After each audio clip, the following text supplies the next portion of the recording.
नमस्कार। ग्रहों की गोचरीय स्थिति पर रेगुलर वीडियो पाने के लिए साप्ताहिक राशिफल, मासिक राशिफल, त्रैमासिक राशिफल और ग्रहों के बाकी गोचर पर भी रेगुलर अपडेट्स पाने के लिए, जिसके हिसाब से आप अपने जीवन में थोड़ी गाइडेंस प्राप्त कर सकें, इसके लिए मेरे चैनल को अवश्य सब्सक्राइब करें।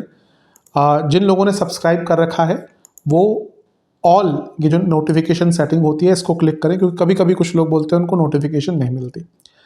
आशा करता हूँ चैनल को सब्सक्राइब करेंगे और रेगुलर वीडियोस अवश्य आप देखेंगे। नमस्कार। ओम गणेशाय नमः। ओम नमः शिवाय।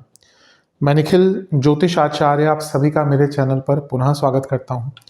आशा करता हूँ कि आप सभी स्वस्थ होंगे। महादेव की कृपा आप सभी पर सदैव बनी रहे। ये वीडियो कर्क यानी कि कैंसर के लिए बहुत विशेष है, क्योंकि वीडियो है वर्ष 2026 के वार्षिक राशिफल के बारे में। कैसा रहेगा आने वाला वर्ष कर्क के लिए। वार्षिक राशिफल हमेशा बनाना थोड़ा जटिल होता है, क्योंकि एक साल की बात करते हैं और एक महीने में ही इतने सारे ग्रहों के गोचर हो जाते हैं। लेकिन हाँ, एक मैक्रो लेवल पर अवश्य वार्षिक राशिफल देना चाहिए या उसका लाभ उठाना चाहिए, क्योंकि वर्ष की रूपरेखा क्या होगी बृहत लेवल पर, मैक्रो लेवल पर, इसको समझने के लिए कि भाई वर्ष किस तरफ लेके जा रहा है, इसको समझने के लिए वार्षिक राशिफल हमेशा ही महत्वपूर्ण होता है। इसमें जो साल में कुछ प्रमुख योग बनते हैं, कुछ प्रमुख घटनाएं घटित हो सकती हैं, उसकी मैं विवेचना करूंगा। ऑब्वियसली जब हम साप्ताहिक बनाते हैं, मासिक पे जाते हैं राशिफल पे, तो उसमें माइन्यूटली हम चीज़ों को डिस्कस करते हैं बाकी ग्रहों के गोचर में। लेकिन जैसा मैंने कहा, एक मैक्रो लेवल पर यह वार्षिक राशिफल बहुत उपयोगी होगा और हमेशा की तरह आप लोगों के लिए राशिफल उपयोगी साबित हो, मैंने इसको कुछ भागों में बांट लिया है। प्रमुख 15 भाग होंगे इस राशिफल के। सबसे पहले धन के योग कैसे हैं, फिर कुछ अपॉर्चुनिटीज, संभावनाएं कैसी हैं, करियर पे चलेंगे, उसके बाद बिजनेस पे चलेंगे, उसके बाद विवाह के योग हैं कि नहीं है तो कब है, संतान के योग कब है, लव लाइफ कैसी रहेगी, मैरिड लाइफ कैसी रहेगी, कुछ चेतावनियां, सेहत और स्टूडेंट्स, इन सबको हम कवर करेंगे।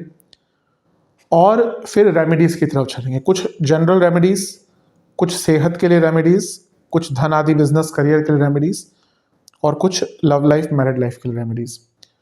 तो ये आधार रहेगा मेरे इस वार्षिक राशिफल का। लग्न राशि या चंद्र राशि आपकी कर्क है, दोनों ही देख सकते हैं, अलग अलग नहीं बन सकते राशिफल। जहां से सूट और रेट ज्यादा करता है वहां से देखिए। व्यक्तिगत तौर पर मेरा मानना है लग्न से देखेंगे तो अच्छा, इनकेस नहीं पता है तो चंद्र राशि से भी इसको देख सकते हैं। शुरू करते हैं इस अत्यंत महत्वपूर्ण राशिफल का धन के साथ। शुरू करते हैं धन के साथ। धन के लिए वर्ष कैसा है, अगर बृहत लेवल पर बात करें, बहुत सुनहरा वर्ष है धन के लिए। मैं कुछ इंपॉर्टेंट कालखंडों पे भी आऊंगा, लेकिन अगर हम, जैसे मैंने कहा, बृहत लेवल पर देखें तो इस वर्ष मध्य में बृहस्पति आपके लग्न भाव में आ रहे हैं। अपने आप धन के कारक हैं और उच्च की अवस्था में जब लग्न में होंगे और दिग्बली भी होंगे और आपके लक्ष्मी स्थान के स्वामी भी होंगे, तो ये वर्ष तो अपने आप दिख रहा है, स्पेशली जून के बाद से मैसिव इंप्रूवमेंट का। और बृहस्पति की रूपरेखा कुछ इस वर्ष ऐसी रहेगी कि वो लग्न के बाद, लग्न में प्रवेश करने के बाद आपके दूसरे भाव में भी साल के अंत में 31 अक्टूबर को आ जाएंगे, तो आपके धनस्थान पर भी बृहस्पति का प्रभाव होगा। तो एक प्रकार से ये जो वर्ष है काफ़ी ज़्यादा अच्छा आपका दिख रहा है। जब लग्न में होंगे तो आपके दोनों लक्ष्मी स्थानों को देखेंगे, और क्योंकि नवम में शनि होंगे तो नवम भाव जो लक्ष्मी स्थान है बहुत एक्टिवेटेड हो जाएगा। अब चलते हैं ऐसे कुछ इंपॉर्टेंट कालखंड जो आपको लाभान्वित करेंगे। सबसे पहले 17 जून से फरवरी के मध्य तक का टाइम, क्योंकि यहाँ पे मंगल यहाँ पे आ जाएंगे, उच्च की अवस्था के। पहले तो योग कारक है, लेकिन उससे ज़्यादा महत्वपूर्ण चीज़ है कि 13 जनवरी को शुक्र यहाँ पे आ चुके होंगे और 14 को सूर्य। तो शुक्र क्या है, शुक्र आपके लाभेश है, सूर्य आपके धनेश है। तो योग कारक ग्रह जो उच्च की अवस्था में है वो आपके सप्तम भाव में बैठा है और आपके धनेश और लाभेश के साथ बैठा है। यानी कि वर्ष का शुरुआती भाग ही धन कारक है, और करियर हो या बिजनेस हो, 10वां भाव, सप्तम भाव सारे ही एक्टिवेट हो रहे हैं। तो दोनों में ही आपको धन की वृद्धि यहाँ पर वर्ष के शुरुआत में ही दिखेगी। इसके बाद 2 मार्च से 26 मार्च, ये क्यों इंपॉर्टेंट कालखंड है? यहाँ पे शुक्र एग्जॉल्टेड हो जाएंगे, यानी कि शुक्र उच्च के हो जाएंगे। कहाँ पे? शुक्र मीन में उच्च के होते हैं, तो नवम भाव में वो उच्च के अवस्था में आ जाएंगे। अब ये इंपॉर्टेंट क्यों है?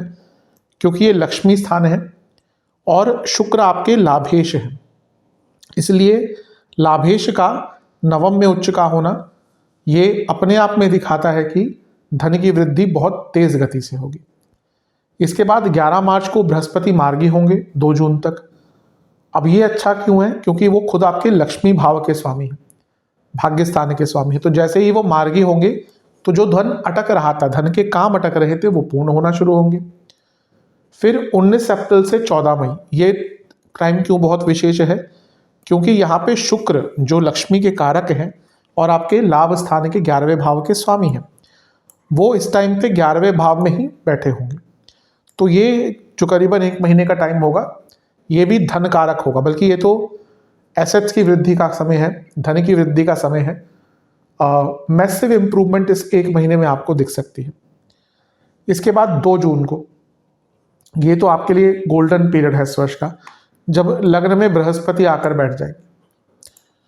तो बृहस्पति धन के कारक, भाग्येश। अब देखिए, लक्ष्मी स्थान के स्वामी, भाग्य स्थान के स्वामी उच्च के हो रहे हैं, तो लक्ष्मी भी आएगी, भाग्य भी बढ़ेगा। गुरु उच्च के हैं, यानी कि बहुत स्ट्रांग हो गए हैं। स्ट्रांग से क्या, स्ट्रांग वीक नहीं कहना चाहिए, कंफर्टेबल हो गए हैं। ऐसा नहीं कहना चाहिए कि नीच का ग्रह नेगेटिव या वीक हो गया, नहीं। उच्च का ग्रह बहुत कंफर्टेबल होता है, इसलिए वो अपने अच्छे रिजल्ट्स खुल के देता है। और बृहस्पति यहाँ पे दिग्बली भी है, हर ग्रह का एक दिग्बल होता है। जैसे लग्न में गुरु बुध दिग्बली होते हैं, 10वें घर में मंगल सूर्य दिग्बली होते हैं। तो ये तो आपके लिए बहुत अच्छी अवस्था है। मैं तो कहूँगा धन के दृष्टिकोण में देवगुरु बृहस्पति जितना लाभ कर्क वालों को देने वाले हैं इस वर्ष, और किसी को नहीं देंगे। और भाग्य भी आपका बढ़ेगा, भाग्य की वृद्धि भी होकर रहेगी, कोई नहीं रोक सकता। 8 जून से 4 जुलाई, ये वो कालखंड होगा। हमने 2 जून से 31 अक्टूबर तक की तो बात कर ली, बृहस्पति लग्न में होंगे। लेकिन इसी में 8 जून से 4 जुलाई तक शुक्र भी आपके लग्न भाव में होंगे। अब शुक्र का इंपॉर्टेंस क्यों बढ़ जाता है? पहले तो गुरु धन के कारक और शुक्र लक्ष्मी कारक और शुक्र लाभेश, तो इनका लग्न में आना, यानी कि पैसा ही पैसा, धन ही धन, धन का विशिष्ट लाभ। ये वो टाइम है जब पैसा बढ़ेगा, प्रॉपर्टीज बढ़ेगी, क्योंकि लाभेश 11वें भाव के स्वामी लग्न में है। और कुछ पैसा फंसा हुआ था, क्योंकि गुरु 6ठे घर के स्वामी है और शुक्र लाभ स्थान के स्वामी, तो कोई पैसा फंसा हुआ था, वो भी पैसा आपका आ सकता है। तो ये तो बहुत सुंदर धन योग बन रहा है। इसके बाद 16 जुलाई से 17 अगस्त, ये क्यों इंपॉर्टेंट है? अभी हमने लाभेश की बात करी कि वो लग्न में होंगे शुक्र। यहाँ पे सूर्य जो आपके धन स्थान के स्वामी हैं, वो आपके लग्न में आके बैठ जाएंगे।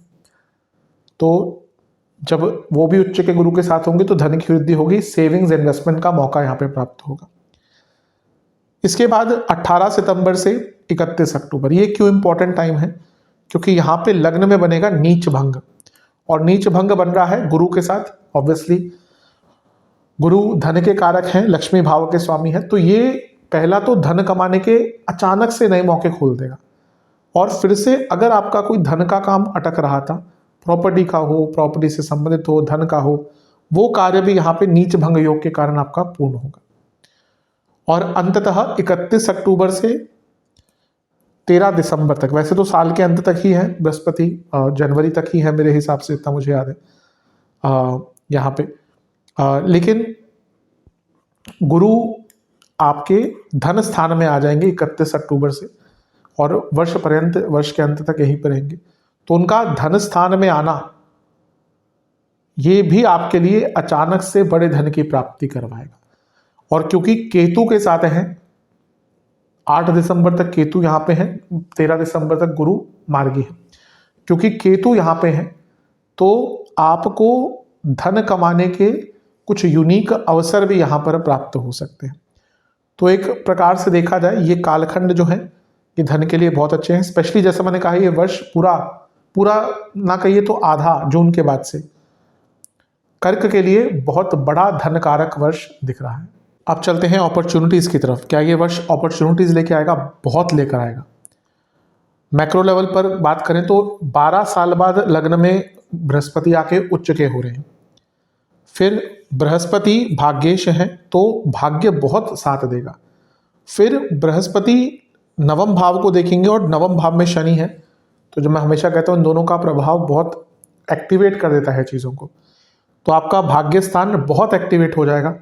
और वर्ष के अंत में केतु लग्न में, राहु सप्तम में, तो जब ये दोनों लग्न में सप्तम में आते हैं तो एक नया अध्याय लिखा जाता है। तो ये वर्ष फुल ऑफ अपॉर्चुनिटीज होगा। अब कुछ इंपॉर्टेंट इवेंट्स की बात कर लेते हैं। सबसे पहले तो जनवरी में आपके जो योग कारक हैं मंगल, वो एग्जॉल्टेड हो जाएंगे, यानी कि उच्च के हो जाएंगे। तो योग कारक का उच्च का होना यानी कि बहुत अटके काम बनना। तो जनवरी का महीना 16 जनवरी को वो उच्च के हो रहे हैं, 23 फरवरी तक उच्च के रहेंगे। ये पूरा ही कालखंड आपका बहुत इंपॉर्टेंट जाएगा।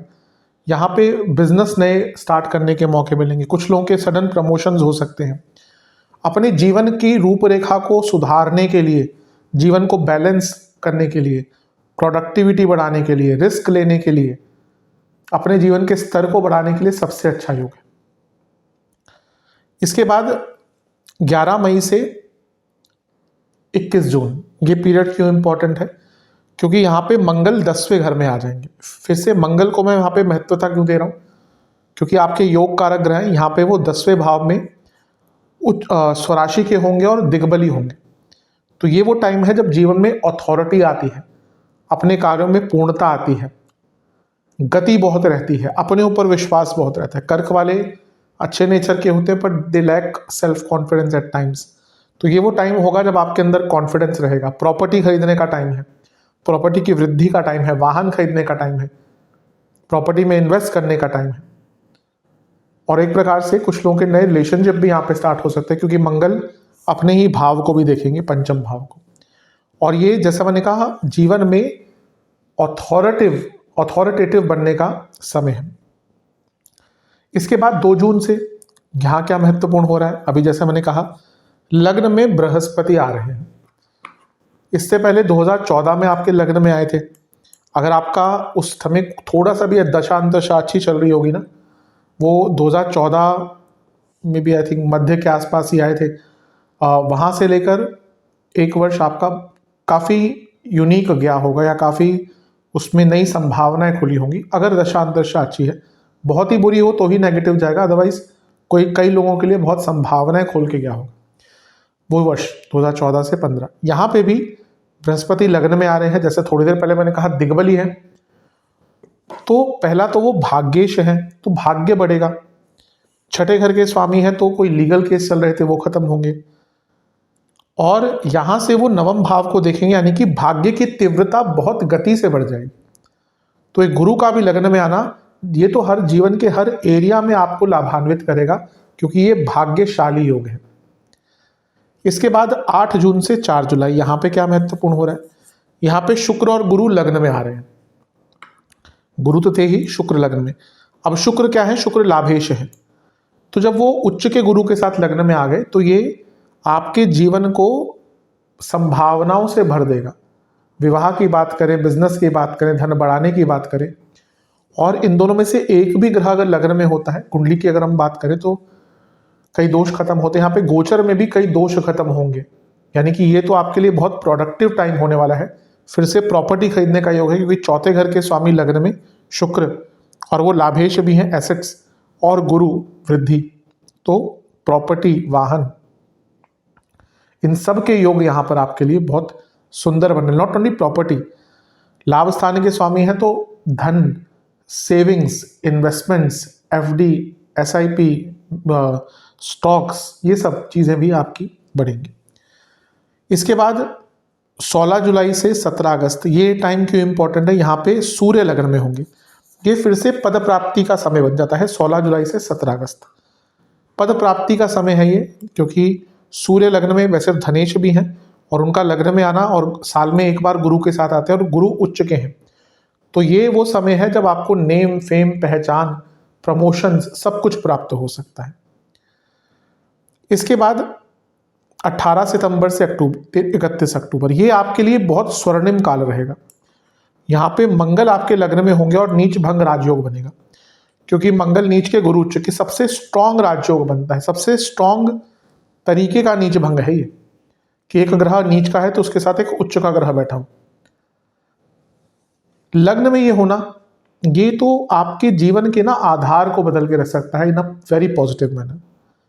और ये नीच भंग में कौन इन्वॉल्व हुए हैं ये भी देखिए, आपके भाग्य स्थान के स्वामी और आपके योग कारक। ये वो टाइम है जो जो कर्क वाले जातक हार चुके हैं ना जीवन में, कि भाई अब हम कुछ कर ही नहीं सकते, जीवन कुछ रास्ता दिखा ही नहीं रहा, उनको भी यहां पर जीवन को सुधारने का मौका प्राप्त होगा। तो बहुत सुंदर ये समय आपका प्रतीत होता है। ये तो ऐसा समय है जब, जैसा मैंने कहा ना, कि व्यक्ति के पास कुछ भी नहीं है ना, वो भी यहाँ पर बहुत आगे बढ़ सकता है, और जो ऑलरेडी अच्छी अवस्था में है उनको तो फिर आगे बढ़ने से कोई रोक नहीं सकता। इसके साथ ही इसके बाद जो योग बनेगा वो बनेगा 31 अक्टूबर को। क्या बनेगा योग? वो बनेगा गुरु और केतु का मिलन। 31 अक्टूबर को गुरु आपके धन स्थान में आ जाएंगे। तो यहां से क्या होगा, मिस्टेक्स को सुधारने का मौका मिलेगा। ये दोनों ग्रह, क्योंकि एक भाग्य है तो एक आत्ममंथन है, एक बृहत है तो एक सूक्ष्म है, तो यहां पे आपको अपनी गलतियां सुधारने का मौका मिलेगा। आपको बहुत चीजें रियलाइज होंगी इस पीरियड में, और आप उनको सुधार कर, जो व्यक्ति अपनी गलतियों को पहचानता है, सुधारता है, वही आगे बढ़ता है। और वर्ष के अंत में तो केतु आपके लग्न में आ जाएंगे और राहु आपके सप्तम में। एक नए अध्याय की शुरुआत होगी। बहुत कुछ बदलने वाला है वर्ष के अंत में, क्योंकि जब भी राहु केतु लग्न सप्तम में आते हैं, वो पीरियड जो होता है गोचर का ना, वो जीवन में बहुत बड़े बदलाव लेकर आता है। और वर्ष का अंत जाते जाते आपके लिए, जैसे मैंने कहा, केतु और राहु के कारण ऐसे मौके लेकर आएगा जिसके बारे में आप भी तैयार नहीं थे। तो ओवरऑल देखा जाए ये वर्ष बहुत ही शुभ है, बहुत ही अच्छा है। ये वर्ष ऐसा है जहां पे आपकी संभावनाएं कई गुना बढ़ सकती हैं। ये आपके ऊपर है, आपकी कर्मठता के ऊपर है, आपके टाइम मैनेजमेंट के ऊपर है, और आपके एफर्ट्स के ऊपर है कि आप इस वर्ष का कैसे लाभ उठाते हैं। वर्ष तो बहुत सुंदर दिखा है। अब चलते हैं करियर की तरफ। करियर के लिए वर्ष कैसा रहेगा? मैक्रो लेवल पर अगर बात करें तो क्योंकि केतु पूरे वर्ष 10वें घर को देखेंगे तो थोड़े ऑब्स्टिकल्स क्रिएट करेंगे, पर केतु हमेशा नई चीजें सीखने के लिए प्रेरित करते हैं, मौके बनाते हैं। बृहस्पति का लग्न में आना जून में, ये करियर में बहुत अच्छा एक जंप आपके लिए लेकर आएगा।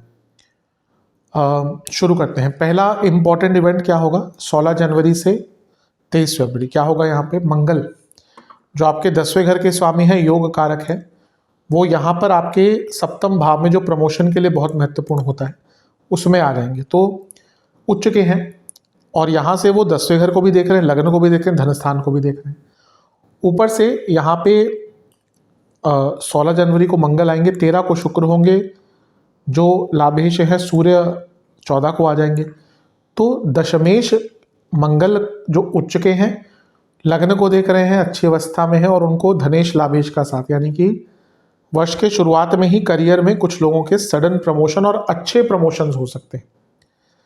इसके बाद 23 फरवरी से 2 अप्रैल यहाँ पे क्या होगा? यहाँ पे मंगल आपके 8वें घर में होंगे। क्यों महत्वपूर्ण है? क्योंकि दशमेश है, अपने से 11वें में है, लग्न से अष्टम में है, और राहु के साथ है।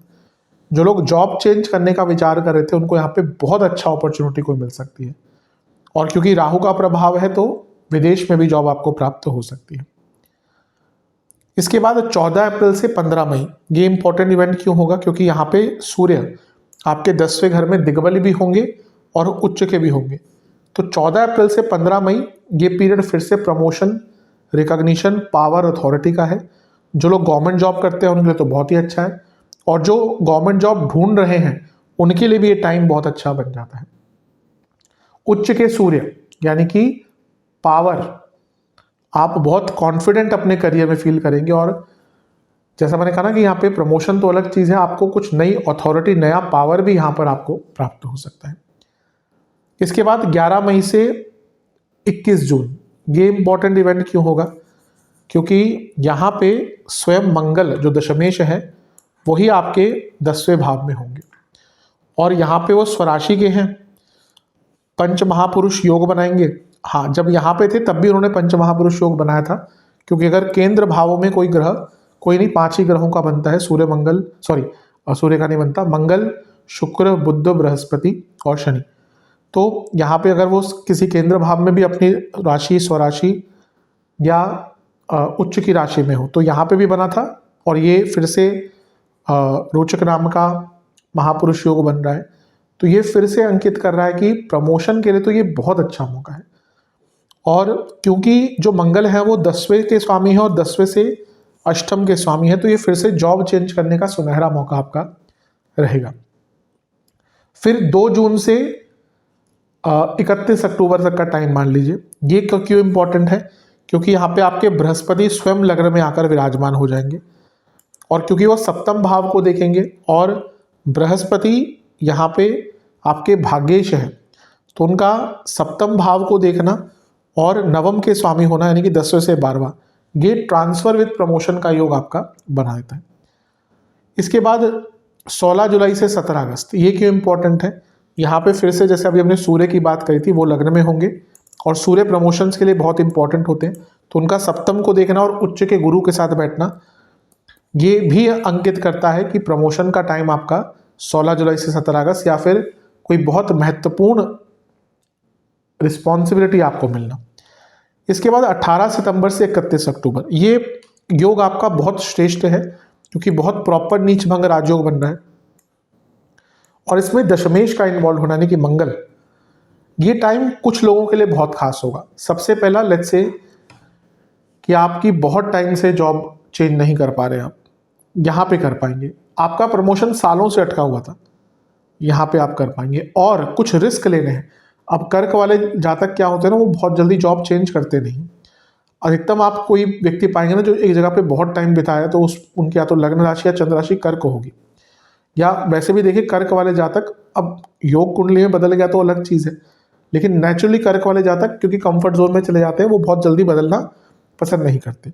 ये वो टाइम है जब आपको अपने कंफर्ट जोन से निकलने का मौका मिलेगा और कुछ लोगों के बहुत टाइम से अटके हुए जो प्रमोशंस थे वो भी उनको प्राप्त हो सकते हैं। और इसके बाद 31 अक्टूबर से 8 दिसंबर, जब गुरु और केतु दोनों मिलकर आपके 10वें घर को देखेंगे, तो ये बहुत कुछ नया सीखने का मौका, अपनी गलतियों को पहचानने का मौका और अपने आप को एनहेंस करने का मौका करियर में आपको देखे जाएंगे। 8 दिसंबर के बाद केतु लग्न में ही आ जाएंगे, तो गुरु और केतु दोनों का प्रभाव हट जाएगा, केवल गुरु का ही रहेगा। वो भी जनवरी के शुरुआत में वो भी वापस लग्न में ही आ जाएंगे। अब कुछ ऐसे एरियाज जहाँ पे आपको केयरफुल रहना है। पहला तो आपका जो ग्रहण है ये लग रहा है फरवरी और मार्च में, एक लगेगा अष्टम में और एक लगेगा धनस्थान में। यहाँ पे लगेगा 17 फरवरी को सूर्य ग्रहण, फिर यहाँ पे चंद्र ग्रहण। क्योंकि दूसरा घर इन्वॉल्व हो गया तो कुछ लोगों की जॉब यहाँ पर फरवरी से मार्च में जा सकती है, यहाँ पे केयरफुल रहे। मंगल शनि की युति होगी 2 अप्रैल से 11 मई नवम में, ये बॉसेस के साथ बहुत प्रॉब्लम वाला टाइम होगा। इसके साथ ही आपके शनि 27 जुलाई को वक्री हो जाएंगे, यहाँ से भी बॉसेस से मैनेजमेंट से इश्यूज होंगे। और शुक्र आपके 3 अक्टूबर को वक्री हो जाएंगे क्योंकि वो लाभेश हैं, तो यहाँ पे भी 3 अक्टूबर के आसपास भी कुछ लोगों की जॉब जा सकती है, या अक्टूबर में कुछ लोगों की जॉब जा सकती है। और फिर साल के अंत में ये जो गुरु हैं जो 10वें घर को देख रहे होंगे 13 दिसंबर को वक्री हो जाएंगे, तो सडनली वहाँ पे भी प्रॉब्लम करियर में आ सकती है। कौन से एरियाज राइज करेंगे? Finance, consulting, marketing, real estate, HR, teaching, biotech, science, medical, ये एरियाज राइज करेंगे। कुछ स्पेशल प्रेडिक्शन मेरी तरफ से। ये वर्ष एडवेंचरस है, ये वर्ष बहुत कुछ प्राप्त करने का है, बस ग्रेटफुल रहिएगा। क्योंकि कभी कभी क्या होता है, हमें जब चीज़ें मिलती हैं हम बहुत ग्रेटफुल नहीं रहते, जब तक हमें चाहिए होता है हम बहुत मिन्नतें मांगते हैं, जब मिल जाता है तो ग्रेटफुल नहीं रहते। नया काम करने का मौका मिलेगा, भाग्य का बहुत साथ मिलेगा, आप इन्वॉल्व रहेंगे अपने करियर में, दिख रहा है आप पैशनेटली इन्वॉल्व रहेंगे अपने करियर में, दिख रहा है। कई ऐसे मौके आएंगे जो किसी चमत्कार से कम नहीं होंगे इस वर्ष। इवन कभी कभी क्या होता है ना, व्यक्ति को एक रीबर्थ का मौका मिलता है, एक तो कहते हैं दोबारा इनिंग स्टार्ट हो गई, नई इनिंग्स किसी व्यक्ति की स्टार्ट हो गई। तो ये वर्ष करियर में एक नई इनिंग्स आपकी स्टार्ट करेगा। कॉन्फिडेंस भी बढ़ेगा इस वर्ष, अपनी स्ट्रेंथ को बढ़ा पाएंगे, अपने नॉलेज को, अपने स्किल्स को बढ़ा पाएंगे और बहुत टेक्निकल होते हुए देख रहे हैं। केतु के कारण स्पेशली आप देखेंगे आप अपने कार्य क्षेत्र में बहुत टेक्निकल हो जाएंगे। अपनी गलतियों को सुधार कर आगे बढ़ने का बहुत सुनहरा वर्ष ये प्रतीत होता है। चलते हैं व्यापार की तरफ। बिजनेस जो लोग करते हैं, कैसा रहेगा वर्ष? अच्छा है। सबसे पहले देखिए सप्तम भाव बिजनेस का होता है, तो पूरे वर्ष भाग्य स्थान में रहेंगे, अच्छा है। गुरु जब लग्न में आएंगे 2 जून को, तो उसके बाद तो धन की वृद्धि बहुत होगी, बिजनेस में वृद्धि बहुत होगी, बिजनेस में बहुत आगे बढ़ने का मौका मिलेगा। गुरु सप्तम को, सप्तमेश को, दोनों को देखेंगे, यानी कि सप्तम भाव और सप्तम के स्वामी शनि को। और वर्ष के अंत में राहु जब सप्तम में आएंगे 8 दिसंबर को, तो एकदम ही नए मौके लेकर आ सकते हैं। अब कुछ ऐसे कालखंड जो इम्पोर्टेंट है, 16 जनवरी से 23 फरवरी क्यों इम्पोर्टेंट है? सप्तम भाव में मंगल उच्च के रहेंगे, योग कारक हैं, राजयोग महापुरुष योग बनाकर बैठे हैं, तो ये बहुत सुंदर मौका रहेगा। और जैसा मैंने पहले भी बताया कि यहाँ पे इनके साथ शुक्र भी होंगे 13 जनवरी से 6 फरवरी तक आई थिंक, और सूर्य भी मध्य जनवरी से मध्य फरवरी तक। तो दोनों ही क्या है, धन के आपके एक भाव के स्वामी हैं। शुक्र लाभ स्थान के तो सूर्य धन स्थान के। तो ये दिखा रहा है कि वर्ष के शुरुआत में ही बिजनेस में बड़ा पैसा आने वाला है। फिर 2 मार्च से 26 मार्च ये पीरियड क्यों अच्छा है? क्योंकि यहाँ पे आपके शनि शुक्र साथ में होंगे। क्यों अच्छा है? क्योंकि शुक्र उच्च के हैं, शुक्र लाभेश है और शनि के साथ बैठे हैं जो सप्तमेश है। बहुत सुनहरा मौका है। इसके बाद 2 अप्रैल से 11 मई, ये क्यों इंपॉर्टेंट है? क्योंकि यहाँ पे आपके मंगल शनि के साथ होंगे। अब ये बाकी एरियाज में थोड़ा नेगेटिव प्रभाव दे दे, लेकिन क्योंकि मंगल योग कारक हैं और वो शनि के साथ बैठेंगे जो सप्तमेश है, तो ये पीरियड क्यों अच्छा होगा? और भाग्य स्थान है, ये पीरियड अपने अटके हुए कामों को स्टार्ट करने का है, पूरा करने का है, और ये लक्ष्मी स्थान है, तो ये नए मौके पैसा कमाने के यहाँ पे आपको मिलेंगे अपने बिजनेस में। इसके बाद ऑब्वियसली जैसा मैंने कहा था 2 जून को तो सीधा लग्न में बृहस्पति ही आपके विराजमान हो जाएंगे। पहले 2 जून तक यहाँ पे रहेंगे, फिर लग्न में आ जाएंगे। तो क्योंकि वो सप्तम को देखेंगे, सप्तमेश को देखेंगे, शनि को, तो ये वृद्धि का समय होता है। गुरु जो है वो आपके लक्ष्मी स्थान के स्वामी हैं, उच्च की अवस्था के दिग्बली होकर बैठेंगे, तो भाग्य भी बढ़ेगा। और जब वो सप्तम को देखेंगे तो बिजनेस में केवल पैसा नहीं, बिजनेस में अपॉर्चुनिटीज बढ़ेंगी, बिजनेस की वृद्धि का जैसे मैंने कहा ये समय बनता है। इसके बाद आपका नीच भंग कब बनेगा? 18 सितंबर से 31 अक्टूबर लग्न में। अब क्योंकि इसमें मंगल इन्वॉल्व है, गुरु इन्वॉल्व है, मंगल योग कारक है और नीच भंग बनाता योग तो बहुत स्ट्रांग है, और ये दोनों ही ग्रह सप्तम को देख रहे हैं। क्योंकि गुरु छठे घर के स्वामी हैं, सप्तम से 12वें के। अगर आप अपना कोई बिजनेस खत्म करके नया बिजनेस स्टार्ट करना चाहते हैं, बहुत अच्छा टाइम है। बिजनेस में इन्वेस्टर्स बहुत टाइम से ढूंढ रहे थे, नहीं मिल रहे, बहुत अच्छा टाइम है। और बिजनेस की कोई बहुत बड़ी प्रॉब्लम सॉल्व करनी है, बिजनेस में कोई लीगल प्रॉब्लम सॉल्व करनी है, या फिर नया बिजनेस साथ में स्टार्ट करना है, पैरेलल बिजनेस, सबके लिए बहुत अच्छा टाइम है। ये वो टाइम है जब आपकी कोई बहुत बड़ी दुविधा, बहुत बड़ी प्रॉब्लम भी बहुत आराम से सॉल्व हो जाएगी। लाभ उठाइएगा इस पीरियड का। और सबसे अंत में राहु जाते जाते वर्ष में, या वर्ष जाते जाते राहु जब आपके 7वें घर में आएंगे, केतु लग्न में आ जाएंगे, बृहस्पति यहाँ पे होंगे, तो ये ऐसा टाइम है जब अचानक से बिजनेस में बहुत रातों रात बदलने का अवसर आपको मिलेगा। अचानक से नया काम, नए कॉन्ट्रैक्ट मिल पाएंगे।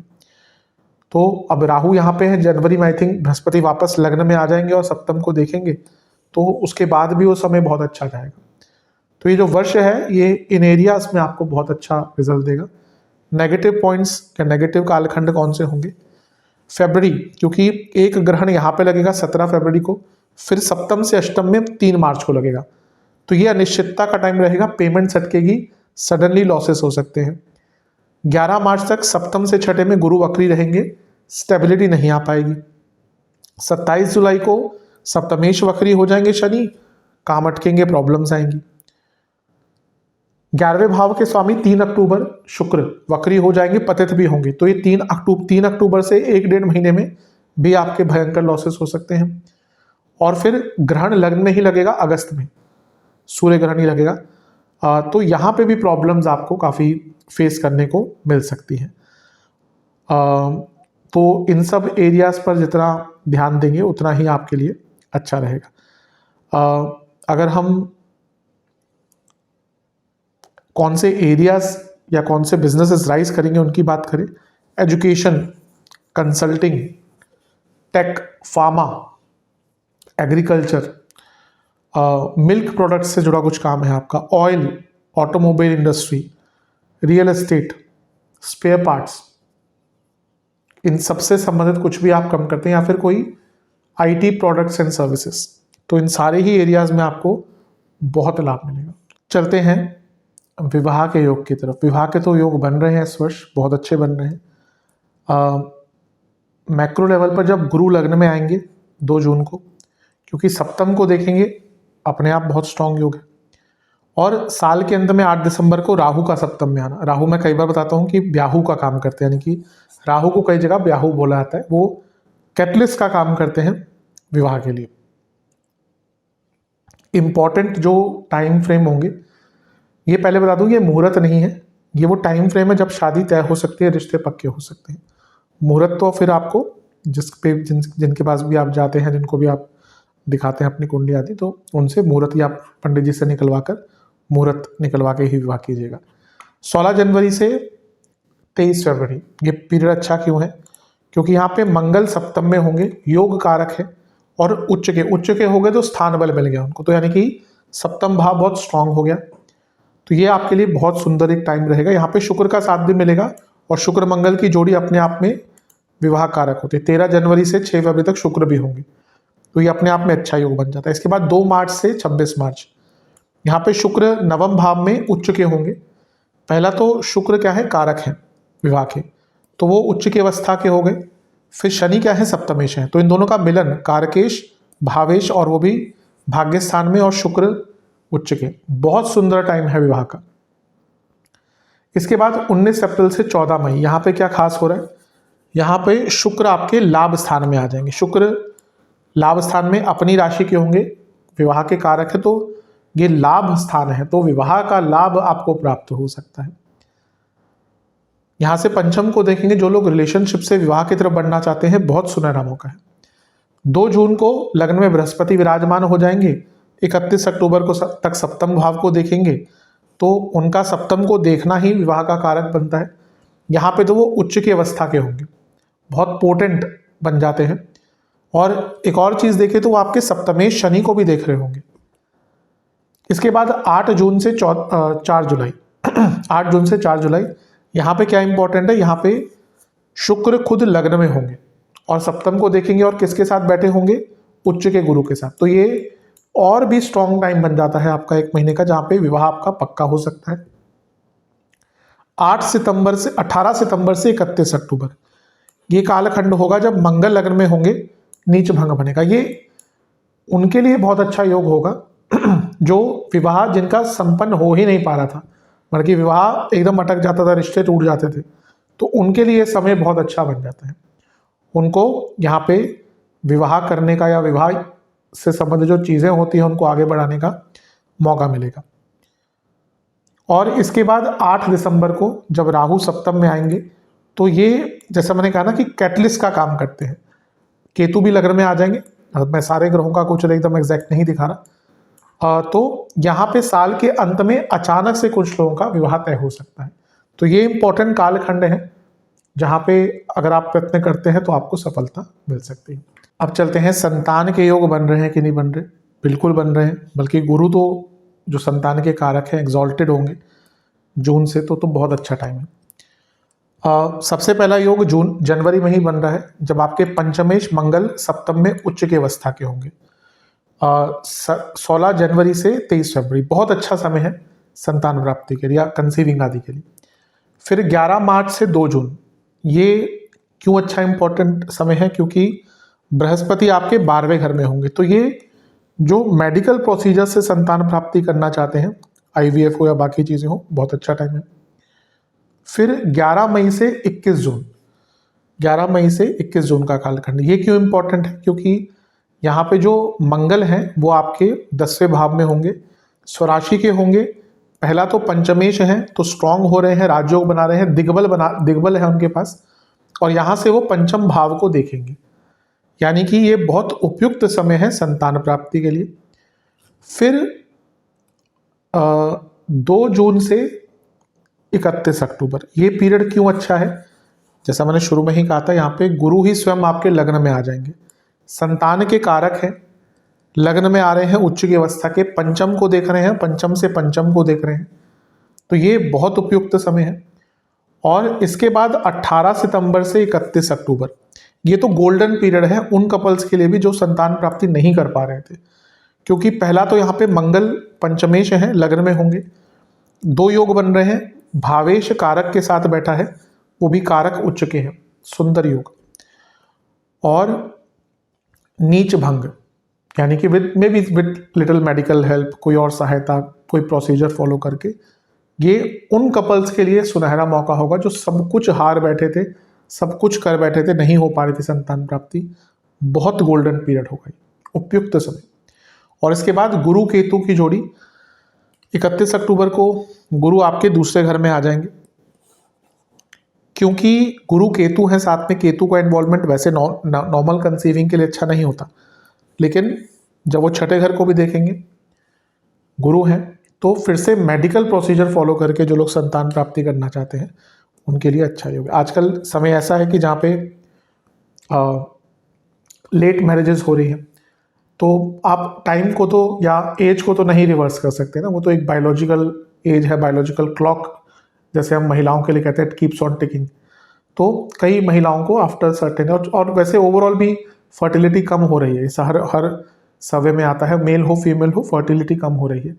कई कारण है उसके, स्ट्रेस हो गया, हमारा लाइफस्टाइल हो गया, खाना पीना हो गया, आपको क्या खाना पीना मिल रहा है आज, आप भले ही ऑर्गेनिक के नाम पे लोग आप परचेज कर रहे हो, वो सही है कि नहीं है, तो बहुत इश्यूज ऐसे अफेक्ट कर रहे हैं, तो जिसके कारण मेडिकल प्रोसीजर्स कई बार, स्पेशली अगर आप 32 पार कर जाते हैं तो अपनाने पड़ते हैं। तो ये वो टाइम बहुत अच्छा है उन महिलाओं के लिए जो विद मेडिकल हेल्प संतान प्राप्ति करना चाहते हैं। रिलेशनशिप की तरफ चलते हैं। अगर मैक्रो लेवल पर देखें तो गुरु का लग्न में आना 2 जून को, ये बहुत अच्छा है। कुछ लोगों के नए रिलेशनशिप भी स्टार्ट होंगे वहाँ पे, क्योंकि पंचम को देख रहे होंगे तो रिलेशनशिप ठीक करने का मौका भी है, और क्योंकि पंचम सप्तम दोनों को देख रहे होंगे तो लव या रिलेशनशिप से मैरिज की तरफ बढ़ने के लिए अच्छा संयोग है इस वर्ष। हाँ, एक प्रॉब्लम है कि पंचम से पंचम में शनि रहेंगे पूरे वर्ष, तो एक डिटैचमेंट, एक कम्युनिकेशन गैप कॉन्स्टेंटली रहेगा। साल के अंत में बहुत केयरफुल रहेगा, क्योंकि केतु आपके लग्न में आ जाएंगे और वो पंचम को देखेंगे, तो कुछ लोगों के ब्रेकअप एकदम साल के अंत की तरफ हो सकते हैं। लेकिन मेजरली अगर देखा जाए तो वर्ष ठीक ठाक है रिलेशनशिप के लिए। कुछ इंपॉर्टेंट इवेंट्स की बात करें तो पंचमेश मंगल आपके उच्च के हो जाएंगे जनवरी में, 16 जनवरी से 23 फरवरी। ये अच्छा टाइम है नया रिलेशनशिप स्टार्ट करने के लिए, या फिर इवन मैरिज की तरफ बढ़ने के लिए। फिर आपके जो पंचमेश हैं मंगल, वो 11 मई से 21 जून तक अपनी ही राशि में होकर पंचम भाव को देखेंगे, तो ये भी रिलेशनशिप को ठीक करने का एक अच्छा अवसर होगा। तो और आगे भी अगर चल के देखें, जैसे जब देवगुरु बृहस्पति 2 जून को, जैसे मैंने कहा था, लग्न में आ जाएंगे, तो यहाँ के बाद तो रिलेशनशिप में काफ़ी सुधार आपको देखने को मिलेगा। बस अक्टूबर में थोड़ा केयरफुल रहेगा, क्योंकि वहाँ पे शुक्र वक्री होंगे और रिलेशनशिप के कारक हैं, और पंचम से सप्तम के स्वामी हैं, तो अचानक से डिस्टर्बेंसेस अक्टूबर के महीने में आ सकती है। और अगस्त में भी थोड़ा केयरफुल रहेगा, एक ग्रहण लग्न में लगेगा, पंचम से नवम है, तो यहाँ पे थोड़ी प्रॉब्लम आ सकती है। लेकिन ये कह सकते हैं कि ये जो वर्ष है ये रिडेम्पशन का है, चीज़ों को ठीक करने का है, स्पेशली वर्ष के मध्य भाग के बाद। स्पेशल प्रेडिक्शन, सपोर्ट मिलेगा पार्टनर का, उनको भी सपोर्ट कीजिएगा, फ्रीडम दीजिएगा पार्टनर को, ज़्यादा बंधन युक्त मत कर दीजिएगा रिलेशनशिप को। कोई भी डिस्कशन होती हैं वो ख़त्म होनी चाहिए, बल्कि कोई पेंडिंग डिस्कशन नहीं होनी चाहिए। पेशेंस रखिएगा, यात्रा कीजिएगा, अगर कोई प्रॉब्लम आप दोनों से सॉल्व नहीं हो रही, किसी की हेल्प लीजिए, कॉमन फ्रेंड की। अपने पार्टनर की आवश्यकताओं की तरफ जागरूक रहिए, लेकिन साइड बाय साइड अपनी भी ज़रूरतें उनको बताइए। अगर एक रिलेशनशिप में कभी भी ना अनइवन चीज़ें नहीं होती, वो कुछ टाइम चल जाएंगी कि एक पार्टनर बहुत गिविंग है, दूसरा पार्टनर चीज़ों को उसका लाभ उठाता है। 1 साल 2 साल 5 साल हमेशा नहीं चलता। तो इस चीज़ का भी ध्यान दीजिए कि कहीं आपको फॉर ग्रांटेड तो नहीं लिया जा रहा। थोड़ा ध्यान भटकेगा वर्ष के अंत की तरफ, जिसको हम कहते हैं आजकल के बच्चे थर्ड पार्टी सिचुएशन, वैसा हो सकता है। लॉयल्टी का टेस्ट होगा आपका इस वर्ष, ये सत्य है। मॉरली करेक्ट रहिएगा। अगर रिलेशनशिप में और ये चीज़ें करते हैं तो कभी भी अच्छा नहीं, या तो आइए मत रिलेशनशिप में, आ रहे हैं तो इनका ध्यान दीजिए। सेल्फ रिस्पेक्ट पर बहुत ध्यान दीजिए। कहीं कहीं ऐसा होता है कि मजाक मजाक में व्यक्ति की सेल्फ रिस्पेक्ट हर्ट होती है और वो अंदर ही अंदर चीज़ उसको खा जाती है। जितना हो सके एक दूसरे की ऊर्जा को समझिए, एक दूसरे के पैशन को समझिए और एक दूसरे के साथ क्वालिटी टाइम स्पेंड करने की कोशिश कीजिए। ये एक ऐसा वर्ष है जब ये आप लॉन्ग टर्म प्लानिंग करते हैं अपने पार्टनर के साथ कि आगे कैसे बढ़ा जाए, तो अवश्य चीज़ें बहुत स्थिर रूप में आपके लिए आगे बढ़ेंगी। तो वर्ष देखा जाए तो ओवरऑल ठीक है रिलेशनशिप के लिए। चलते हैं वैवाहिक जीवन की तरफ। वैवाहिक जीवन के लिए वर्ष बहुत कठिन है, बहुत कठिन। सबसे बड़ी बात तो यह है कि बृहस्पति जब लग्न में आएंगे वो विवाह के योग बनाएंगे, जो मैंने कहा था वैवाहिक जीवन के लिए अच्छे नहीं है आपके लिए। क्यों? क्योंकि वो सप्तम से 12वें के स्वामी हैं, और जब वो लग्न में आएंगे सप्तम को देखेंगे, छठे घर के स्वामी हैं, और वो सप्तमेश को भी देखेंगे। यानी कि जून के बाद तो बहुत ज़्यादा प्रॉब्लम मैरिड लाइफ में आ सकती है। सडन डाइवोर्सेस की तरफ, सेपरेशन की तरफ बढ़ना, लीगल प्रॉब्लम स्टार्ट हो जाना। जैसे कभी कभी क्या होता है कि व्यक्ति सोचता है कि चला लेंगे, जब छठे घर के स्वामी वो भी उच्च के हो रहे हैं। अब देखिए, हम कह रहे हैं कि वो भाग्य स्थान के स्वामी हैं, उच्च के हो गए, बहुत अच्छा है। वो छठे घर के स्वामी भी तो हैं, वो रोल भी तो निभाएंगे। यही होता है कि भाई केवल अच्छा बोल दें कि भाई के केवल भाग्य स्थान के स्वामी नहीं। जब वो छठे घर के स्वामी हैं जो सप्तम से 12वां है, तो वो उसका प्रभाव भी देंगे, और वो लग्न से सप्तम को और सप्तमेश दोनों को देखेंगे। तो जून के बाद स्पेशली मैरिड लाइफ में बहुत प्रॉब्लम्स पड़ेंगी। जुलाई से शनि भी वक्री हो जाएंगे, जो सप्तमेश हैं। तो सप्तमेश वक्री हो गए 27 जुलाई को, और उन पर प्रभाव बना रहेगा गुरु का, जो छठे घर के स्वामी हैं। तो फिर जुलाई के बाद दोबारा प्रॉब्लम बढ़ना स्टार्ट हो जाएगी, और अंततः राहु केतु का एक्सेस दिसंबर में होगा, जब शनि मार्गी हो जाएंगे, गुरु का प्रभाव हट जाएगा सप्तम से कुछ दिनों के लिए, तो लग्न में केतु और सप्तम में राहु आ गए, और ये तो अचानक से अनिश्चितता ले आते हैं। तो ये वर्ष शुरुआती भाग फिर भी लगता है कि चलो चीज़ें ठीक ठाक हैं, लेकिन ये बृहस्पति कई एरियाज में आपको अच्छा लाभ देंगे, मैरिड लाइफ में अच्छा लाभ नहीं देंगे, बल्कि आपकी प्रॉब्लम्स को बहुत बढ़ा देंगे। विशेष परीक्षण, ये वर्ष ऐसा है जहां पे आप दोनों ही ना बहुत बहुत फेक रहेंगे एक दूसरे के साथ, एक दूसरे से डिपेंडेंस कम होगी, किसी और के प्रति आकर्षण होगा, एक दूसरे की स्ट्रेंथ नहीं वीकनेस बनेंगे इस वर्ष, एक दूसरे के साथ टाइम स्पेंड नहीं कर पाएंगे या नहीं करना चाहेंगे, ऊर्जा मैच नहीं होगी, सपोर्ट नहीं कर पाएंगे एक दूसरे का, टाइम स्पेंड नहीं कर पाएंगे। और ये सारी चीज़ें जून के बाद से बढ़ेंगी। कन्फ्यूजन रहेगा, फैमिली के कारण प्रॉब्लम आ सकती है। जैसे मैंने कहा, कुछ लोग जो ऑलरेडी बहुत प्रॉब्लम से गुजर रहे थे, वो इस वर्ष के मध्य भाग के बाद सेपरेशन की तरफ बहुत सीरियसली सोच सकते हैं। पेशेंस बहुत दिखानी पड़ेगी, इमोशनली बहुत अप्स एंड डाउन रहेंगे, और बहुत टॉक्सिक एनवायरनमेंट रहेगा। ये वर्ष मैरिड लाइफ के लिए कर्क वालों का या कर्क वालों के लिए बहुत अच्छा नहीं दिख रहा। इवन क्योंकि सप्तमेश पर छठे घर के स्वामी का प्रभाव होगा, आपके लाइफ पार्टनर की सेहत भी इस वर्ष बहुत खराब रहेगी। तो जैसा मैंने कहा, बहुत अच्छा वर्ष तो ये नहीं प्रतीत होता। अब बात करते हैं कुछ चेतावनियों की। सबसे पहला तो जैन फरवरी मार्च, यहाँ पे आपका छठा भाव भरा रहेगा, फिर आपका मारक भाव भरा रहेगा, फिर आपका अष्टम भाव, ये ग्रह क्लस्टर में मूव करेंगे, तो ये भाव आपके बहुत प्रभावित हैं। तो यहाँ पे इस पूरे कालखंड में ना इंजरीज और ऑब्स्टेकल्स आते रहेंगे। वक्री बृहस्पति मार्च तक, वैसे तो जून तक देखेंगे लेकिन मार्च तक वो वक्री हैं, चौथे घर को देख रहे हैं, तो माता जी की सेहत के लिए अच्छा नहीं है, घर में किसी की तबीयत खराब हो सकती है। फिर बृहस्पति वक्री 12वें घर में वर्ष के शुरुआती भाग में मार्च तक सडन एक्सपेंसेस आपके बहुत होंगे। फरवरी में 2 ग्रहण लगेंगे, एक दूसरे घर में, एक अष्टम में। अष्टम में ग्रहण लगना जीवन में बहुत ज़्यादा निश्चितता ले आता है, और एक ग्रहण इसमें से आपके लग्नेश चंद्रमा पर ही लगेगा। यहाँ पे सूर्य ग्रहण लगेगा, 3 मार्च को यहाँ पे चंद्र ग्रहण लगेगा। तो ये पीरियड फरवरी मार्च का तो दिख रहा है बहुत अनसर्टेनिटी वाला है। फिर गुरु का राशि परिवर्तन होगा, गुरु लग्न में आ जाएंगे, बहुत चीज़ों के लिए अच्छा है, लेकिन जब गुरु लग्न में आते हैं तो रोग देते हैं कर्क के लिए। क्यों? क्योंकि रोगेश हैं, रोग भाव के स्वामी हैं, और उच्च के हो रहे हैं, यानी कि महंगे रोग, बड़े रोग देंगे, तो केयरफुल रहेगा। शनि 27 जुलाई से वक्री हो जाएंगे, यानी कि भाग्य साथ देना कम हो जाएगा, भाग्य का साथ कम हो जाएगा, क्योंकि नवम में वक्री हो रहे हैं। शुक्र जो है आपके वो अक्टूबर में वक्री हो जाएंगे, क्योंकि वो लाभेश हैं, चतुर्थेश हैं, तो family life, work life balance, पैसा अटकना, ये सारे प्रॉब्लम्स होंगी। और फिर अगस्त में एक ग्रहण आपके लग्न भाव में ही लगेगा, जो अचानक से सेटबैक्स दे सकता है। और वर्ष के अंत में केतु का लग्न में आना और गुरु का वक्री हो जाना। केतु 8 दिसंबर को लग्न में आएंगे, गुरु 13 दिसंबर को वक्री, गुरु आगे जा चुके होंगे 31 अक्टूबर को, लेकिन वो वक्री हो जाएंगे। तो लग्न में केतु का आना और मारक भाव में गुरु का वक्री हो जाना, कि फिर से साल के अंत में sudden health issues, sudden losses और सडन फैमिली प्रॉब्लम्स दिखाता है। तो ये वर्ष थोड़ा कठिन है इन सब एरियाज में, या इन सब कालखंडों में, जो मैंने पॉइंट आउट किया है, यहाँ पे ध्यान दीजिएगा।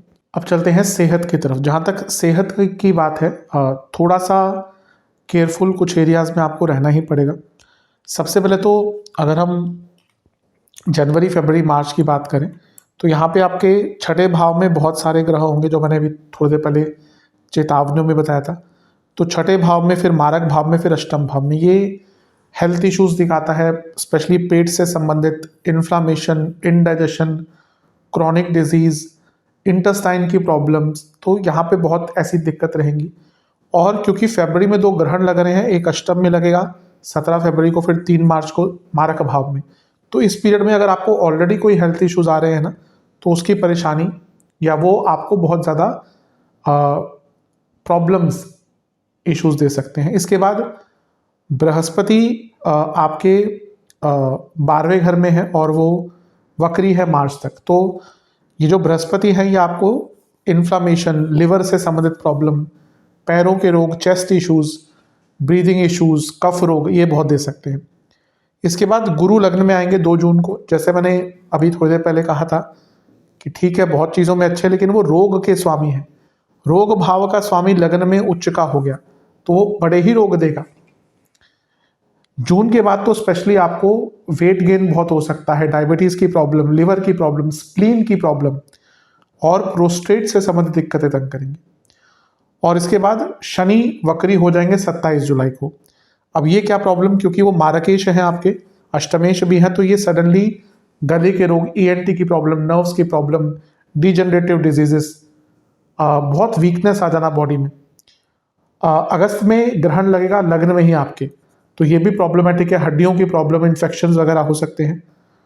और 31 अक्टूबर से 8 दिसंबर तक बृहस्पति और केतु साथ में होंगे। बृहस्पति छठे घर के स्वामी, केतु यहाँ पे है, तो ये सर्जरीज का कारक बन जाता है। तो वर्ष के अंत में 31 अक्टूबर से दिसंबर के बीच में सर्जरीज। और फिर प्रॉब्लम यह है कि वर्ष जाते जाते केतु ही लग्न में आ जाएंगे, जो रोग कारक होते हैं। तो ये वर्ष जैसे जैसे आगे बढ़ रहा है ना, सेहत के पर्सपेक्टिव से बहुत अच्छा नहीं दिख रहा। स्टूडेंट्स की तरफ चलते हैं। स्टूडेंट्स के लिए तो वर्ष अच्छा दिख रहा है। प्रमुखतः गुरु का लग्न में आना 2 जून को और पंचम को देखना बहुत श्रेष्ठ है। और बाकी भी अगर देखें तो आपके जो गुरु हैं पहले भी उससे छठे घर को देखेंगे, तो कंपटीशन आदि के लिए वर्ष पूरा ही बहुत अच्छा दिख रहा है। अगर शुरू करें तो जनवरी में बहुत सारे ग्रह छठे घर में होंगे, ये अच्छा है कंपटीशन के लिए। फिर 16 जनवरी से 23 फरवरी जो आपके पंचम भाव के स्वामी हैं मंगल, वो उच्च के हो जाएंगे। तो ये पीरियड स्टूडेंट्स के लिए बहुत अच्छा है, एडमिशन हो, एग्जाम्स हो, बहुत सुंदर समय है। 11 मार्च को गुरु मार्गी हो जाएंगे, तो अगर आपके कोई काम अटक रहे थे, कंपटीशन आदि के, एग्जाम्स आदि के, वो पूरे होंगे। और अगर विदेश संबंधित भी आपके काम अटक रहे थे, वीज़ा वगैरह लगवाना है विदेश जाने के लिए, पढ़ने के लिए, बहुत अच्छा समय है। इसके बाद आपके जो मंगल हैं वो फरवरी में 23 फरवरी को राहु के साथ बैठ जाएंगे। ये अच्छा क्यों है? ये उनके लिए अच्छा है जो बच्चे विदेश जाने का प्रयत्न कर रहे थे, क्योंकि पंचमेश राहु के साथ है, नहीं कि विदेश जाने के लिए, विदेश जाने के मौके मिलेंगे। और जो रिसर्च करते हैं बच्चे, उनके लिए भी अच्छा है। फिर 11 मई से 21 जून यहाँ पे मंगल लग्न में, 10वें घर में आ जाएंगे, अपनी राशि के होंगे और पंचम को देखेंगे। बहुत अच्छा समय है। कंपटीशन की बात हो, इवन प्लेसमेंट्स की बात हो, अगर इस टाइम पे आपकी प्लेसमेंट चल रही है, कुछ ऐसे या आपको जॉब चाहिए, ऑब्वियसली पढ़ेंगे तो कुछ लोग बच्चे पढ़ के पास भी होके जॉब भी ढूंढेंगे, उनके लिए बहुत अच्छा है। फिर 18 सितंबर से 31 अक्टूबर आपके जो मंगल हैं वो, अच्छा इससे पहले गुरु लग्न में आएंगे 2 जून को, पंचम को देखेंगे, पंचम से पंचम को देखेंगे। तो ये भाग्यशाली योग है। यहाँ पे 2 जून के बाद तो आपका भाग्य बहुत साथ देगा स्टूडेंट्स का, और क्योंकि वो धन के कारक है तो ये जॉब लगने के लिए भी बहुत अच्छा योग है। और 18 सितंबर से 31 अक्टूबर गुरु के साथ मंगल लग्न में होंगे, नीच भंग होगा, और इस नीच भंग में मंगल इन्वॉल्व है, योग कारक तो है ही, लेकिन पंचमेश है स्टूडेंट्स के भाव के स्वामी। तो आपके कई जो अटक रहे थे काम, वो तो बनेंगे ही, नई अपॉर्चुनिटीज यहाँ पे आपको प्राप्त होंगी। तो एक प्रकार से देखा जाए ये वर्ष काफ़ी अच्छा दिख रहा है। स्पेशल प्रेडिक्शन शुरू से ही ना एक्सेप्टेंस ले आइएगा कि मैं क्या कर सकता हूँ, क्या नहीं कर सकता, या क्या कर सकती हूँ, नहीं कर सकती। ये क्लैरिटी के साथ अगर आप वर्ष का शुरुआत करेंगे ना, कोई नहीं रोक सकता। बहुत सेलिब्रेशन के मौके आएंगे, एक्सपेक्टेशंस पूरी कर पाएंगे अपनी, दूसरों की। सुनने की आदत बढ़ाइए, डाउन टू अर्थ रहिए, इंस्पिरेशन ढूंढिए, बहुत कुछ प्राप्त करेंगे इस वर्ष। चेंज का वर्ष है, आपके अंदर एक ऊर्जा रहेगी बहुत अच्छी, प्रॉब्लम्स को सॉल्व कर पाएंगे। और सबसे इंपॉर्टेंट बात है, कम्युनिकेशन कनेक्शंस भी आपके इम्प्रूव होंगे। जितना अपने कमिटमेंट पर काम कर सकते हैं और टाइम मैनेजमेंट पर, उतना ही आपके लिए वर्ष बहुत अच्छा जाने वाला है। वर्ष वैसे देखा जाए स्टूडेंट्स के लिए बहुत अच्छा है। अब बात करते हैं उपायों की। सबसे पहले सामान्य उपाय जो आप सभी को करते हैं, ये उपाय जो पहला है सामान्य उपाय, ये आपको 4 सोमवार करना है। आपको महादेव का पंचामृत से अभिषेक करना है। फिर पंचामृत से अभिषेक कर कर आपको किसी भी फल के रस से उनका अभिषेक करना है। फिर गंगा जल से अभिषेक करना है और सफ़ेद रंग का वस्त्र अर्पण करना है। हो सके तो यज्ञोपवीत यानी कि जनेऊ भी चढ़ाइए महादेव को। केसर और चंदन युक्त तिलक कीजिए महादेव का। 4 मुखी घी का दिया अर्पण कीजिए। कोई भी शहद से बनी मिठाई यानी कि जिसमें शहद का उपयोग हो, उस मिठाई का भोग लगाइए।